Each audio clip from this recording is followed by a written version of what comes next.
राजधानी बूढ़ा तालाब धरना स्थल में स्वास्थ्य संयोजक कर्मचारी संघ अपनी मांगों को लेकर एक दिवसीय धरना प्रदर्शन पर बैठे हैं। स्वास्थ्य संयोजक कर्मचारियों का कहना है कि कांग्रेस सरकार ने चुनाव के पूर्व अपने जन घोषणा पत्र में स्वास्थ्य कर्मचारियों की मांगों को पूरा करने का ऐलान किया था। वादा पूरा नहीं होने पर प्रदेश के हजारों नियमित स्वास्थ्य संयोजक, स्वास्थ्य पर्यवेक्षक एवं खंड विस्तार प्रशिक्षण अधिकारी राजधानी में अनिश्चितकालीन आंदोलन कर रहे हैं। सरकार के खिलाफ स्वास्थ्य संयोजक कर्मचारियों ने मोर्चा खोल दिया है। कर्मचारियों का कहना है कि हमारी 6 सूत्रीय मांगों को पूरा किया जाए। मांगे पूरी नहीं होने पर प्रदेश के हजारों स्वास्थ्य कर्मी उग्र आंदोलन करेंगे। ज्ञात हो कि स्वास्थ्य संयोजकों ने कोरोना संकट काल में अतुलनीय योगदान के लिए अनेक घोषणाएं हुई है, लेकिन किसी भी प्रकार का अमल विभाग में आज तक नहीं लाया गया है। छत्तीसगढ़ के स्वास्थ्य संयोजक आज 21 मार्च से अनिश्चितकालीन आंदोलन पर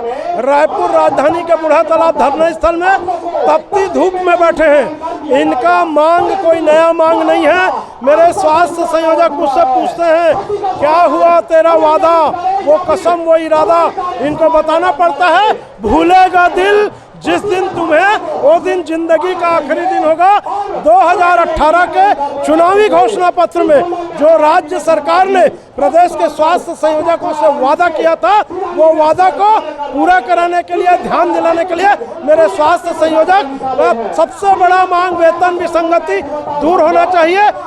ये जो काम करते हैं, कोरोना काल में अपने प्राणों की बाजी लगा करके इन्होंने जो सेवा दिया छत्तीसगढ़ के लाखों जनता का, इनके से कम काम करने वाले, कम योग्यता वाले इनसे ज़्यादा वेतन मान पाते हैं। इनके बराबर की योग्यता वाले इनसे बराबर का पाते हैं। कुल मिलाकर के इनका वेतन विसंगति दूर करते हुए अन्य मांगों को पूरा कराने के लिए, चूँकि ये चुनावी वर्ष है, आखिरी बजट था, चौथे साल में सरकार ने अपने बजट में स्वास्थ्य संयोजकों के बारे में कुछ नहीं कहा, इसलिए नाराज होकर के इस तपती धूप में सरकार को जागृत कर रहे हैं। और मैं छत्तीसगढ़ प्रदेश तृतीय कर्मचारी संघ के प्रांताध्यक्ष की हैसियत से इनके आंदोलन का 100% तन मन धन से समर्थन करता हूं। विजय कुमार झा, संरक्षक, छत्तीसगढ़ स्वास्थ्य संयोजक कर्मचारी संघ। आज हमारी पहल है और हमने सरकार से इसके पहले कई बार निवेदन किया। सरकार के द्वारा निर्णय नहीं ले जाने पर हमने जो अनिश्चितकालीन का निर्णय लिया है, और हमारी सबसे प्रमुख है कि सरकार ने जो घोषणा पत्र पे वादे किए हैं स्वास्थ्य कर्मियों की वेतन वृद्धि करने का, उसे वेतन वृद्धि किया जाए। और हमारी सबसे प्रमुख मांग में हमने वेतन विसंगति का रखा है और उसके साथ 5 मांगे और हैं। लेकिन मैं बता दूं कि इसमें 15,000 स्वास्थ्य कर्मी सम्मिलित हो रहे हैं और प्रदेश की संपूर्ण 28 राष्ट्रीय कार्यक्रम और 14 योजनाएं इसमें प्रभावित होने वाली है। और इन योजनाओं के प्रभावित होने से वर्तमान में Covid vaccination, routine Covid vaccination, routine टीकाकरण, प्रसव योजना, जननी सुरक्षा योजना, टीबी, कुष्ठ, मलेरिया मुक्त बस्तर जैसे बड़े राष्ट्रीय कार्यक्रम, 28 राष्ट्रीय कार्यक्रम, 14 योजनाएं प्रभावित होंगी। यदि सरकार जल्द से जल्द निर्णय नहीं लेगी तो मैं आपको बता दूं, प्रदेश के 52 उप स्वास्थ्य केंद्र जो ग्रामीण स्तर पे, प्रदेश के 550 प्राथमिक स्वास्थ्य केंद्र, 150 सामुदायिक स्वास्थ्य केंद्र में जो कर्मचारी कार्य कर रहे हैं, वो सारे कर्मचारी इस आंदोलन में भाग ले रहे हैं, जिससे संपूर्ण व्यवस्थाएं प्रभावित होंगी। मैं सरकार से निवेदन करना चाहूंगा, जल्द से जल्द हमारी मांगों पर विचार करें। अर्जुन गुप्ता, प्रदेश अध्यक्ष स्वास्थ्य संयोजक कर्मचारी।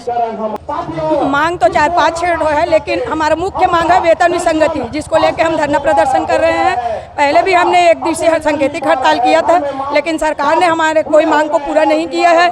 हमने सारे नेताओं से मिला है, 35 विधायकों का हमको समर्थन प्राप्त हुआ है। अभी हमारे विधानसभा सत्र में हमारा बात को उठाया भी गया है, लेकिन सरकार ने वहाँ भी कोई जवाब नहीं दिया है। हम विगत 2 सालों से बिना छुट्टी लिए 24 घंटा कोरोना का कार्यक्रम कर रहे हैं, चाहे वो वैक्सीनेशन हो, चाहे वो टेस्टिंग करना हो, चाहे को होम क्वारंटाइन करना हो, होम आइसोलेशन करना हो, मरीजों को दवाई बांटना हो, हर काम बिना छुट्टी के हम 24 घंटे सरकार की जनता की सेवा किए हैं। लेकिन आज मजबूर होकर हमको यहाँ पे बैठना पड़ा है। 52 स्वास्थ्य केंद्रों में आज ताला लगा हुआ है, वहाँ सारी स्वास्थ्य सेवाएं ठप हुई हैं। शिशु संरक्षण माह चल रहा है, बच्चों को टीका लग रहा है, वो भी नहीं लग रहा है। हम चाहते हैं सरकार से कि वो हमने जल्दी से जल्दी हमारी मांग को पूरा करे, ताकि हम जनता की सेवा करने के लिए वापस जा सके। श्रीमती सरोज बगमार, प्रांताध्यक्ष महिला प्रकोष्ठ।